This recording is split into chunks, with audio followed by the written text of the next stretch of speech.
Hello. This is the last discussion post that I'm going to be making. So, prefacing, out of all the times that I've recorded videos for this class, this is probably my favorite thing to do in all of my schoolwork this semester, is talk about this stuff. As much as I dread reading, I've hated history for a very long time, and this goes along with my answer to the question, what do you think is the most significant thing I learned this semester? The most significant thing that I learned is to appreciate history for what it is, and that all history, even the history we try to cover up, even the history that we eradicate because of our political views or the social climate,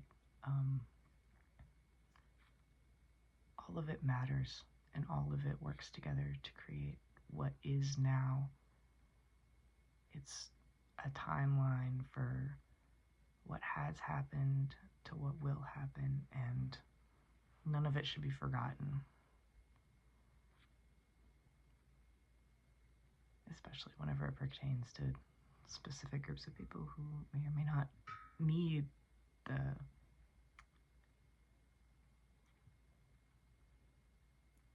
recognition, you know. In addition to that, I also think that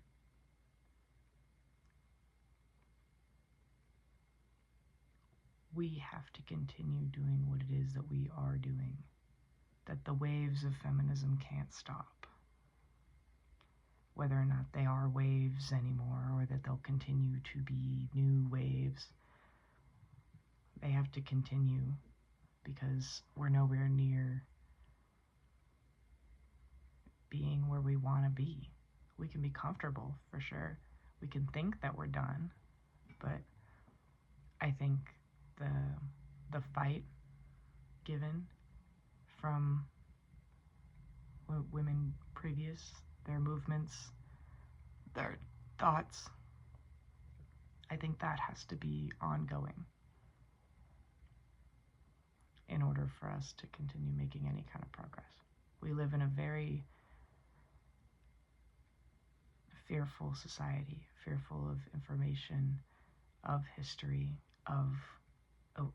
we're ashamed of a lot of the things that we've done for good reason, but a certain responsibility has to be taken at some point, and it's taken by us now, by learning, by thinking through and making decisions based on what we've learned. I'm also going to answer the question that says, what will you say to a friend who might want to take a history class about women? What would you say to a person who claims that a course on women's history is revisionist history? Revisionist history, from what I took from that article, I don't think I found the right one because the link was weird, but revisionist history is history that is coming to surface to aid a certain social or political agenda, perhaps, if I'm getting that definition even a little bit right. I would definitely tell that person that revisionist history has been the normal for so long, that we've revised so much of our history, and that is the reason why taking gender or race or any specific group's history, or the thoughts on why that history matters and why it should be talked about, there's a reason that those classes and that those articles and that these historians write about this. It's because it hasn't been there. It hasn't been there, and nobody's talked about it. And if you are in a scholarly place, if you pride yourself on learning and taking what you've learned to help aid today's world, you have to look at all of it. You have to see how it impacts everybody. If you're going to make any overarching claim about why we should or should not have these histories taught to people, why they should or should not be included in a nation's history, or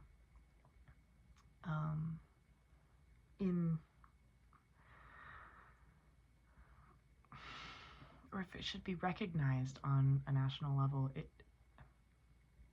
you have to be overarchingly inclusive about it, because the Great American Melting Pot has everybody from everywhere of all walks of life. Every single person is so very different, and you can't begin to say that, you can't make any general claim about anyone or what they've endured, because there are so very many different stories. And only by learning the most about all of these stories can you begin to understand people. And understanding people, I think, is the main goal of history. That and fixing mistakes that could be rethought in the future.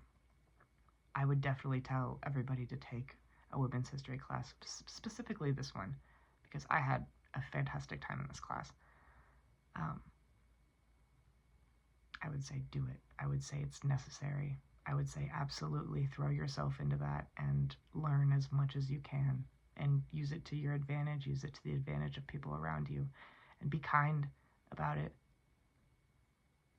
People are only ignorant because they want to be, or because no one told them that it matters, you know? So I think those two questions go hand in hand. And again, thank you for listening to me. I also, which I think is so funny, I'm adding this, I post all of these to like my YouTube channel so that I can link that here. And I'm just now getting subscribers on this YouTube channel, and they're like, go, yay! Which is kind of irrelevant, but I think it's really funny. And I'm also, that's also another way that I'm using this class to, you know, throw myself into the future of women's history, I guess. Which is what I can do right now with the space that I'm allowed. Anyways, thank you.